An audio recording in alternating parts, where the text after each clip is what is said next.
Hi! Hello! నమస్తే. ఈరోజు వీడియోలో ఎప్పట్లా కాకుండా కొంచెం కొత్తగా మరింత రుచిగా ఉండేటువంటి గోంగూరతో కూర ఇష్టపడే వారికి కూరలాగా, పచ్చడి ఇష్టపడే వారికి పచ్చడిలాగా ఉండే రెసిపీని మీతో షేర్ చేద్దాం అనుకుంటున్నా.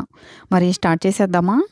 ముందుగా ఒక రోల్లో ధనియాలు, జీలకర్ర, పసుపు, ఉప్పు, కారం, వెల్లుల్లిపాయలు వేసి మంచిగా కచ్చా పచ్చాగా ఉండేలా దంచుకోవాలి. ఇది ఒక పేస్ట్ లాగా రెడీ అవుతుంది. నెక్స్ట్ స్టెప్‌లో వచ్చేసి ప్యాన్‌లో నూనెని వేడి చేసుకొని, అందులో పచ్చెనగపప్పు, ఆవాలు, జీలకర్ర, ఎండుమిర్చి వేసి ఫ్రై చేసి, అందులో కట్ చేసిన ఉల్లిపాయ ముక్కలు వేసుకోవాలి. అలాగే పచ్చిమిర్చి చీలికలు కూడా వేసి ఫ్రై చేసుకోవాలి. పచ్చిమిర్చి ఈ మసాలాలో ఫ్రై అయ్యాక తినేటప్పుడు చాలా బావుంటుంది. ఒకసారి ట్రై చేయండి. ఓకేనా? ఉల్లిపాయలు కొంచెం ఫ్రై అయ్యాక దంచి పెట్టుకున్నటువంటి మసాలా ముద్దను వేసి కొంచెం పచ్చివాసన పోయే వరకు ఫ్రై చేసుకోవాలి. అందులో కడిగి పెట్టుకున్న గోంగూర ఆకుల్ని వేసి కుక్ చేసుకోవాలి. వాటర్ అస్సలు యాడ్ చేయొద్దు. అసలు టేస్ట్ అంతా మారిపోతుంది.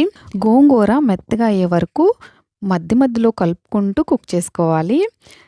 గోంగూర బాగా మెత్తగా కుక్ అయిన తర్వాత స్టవ్ ఆఫ్ చేసుకొని, వేడి వేడి అన్నంలోకి కొంచెం నెయ్యి వేసుకొని, గోంగూర కూర వేసుకొని తింటుంటే ఎంత హాయిగా ఉంటుందో తెలుసా? ఒకసారి తప్పకుండా ట్రై చేయండి. చాలా బావుంది. చాలా చాలా టేస్టీగా ఉంది.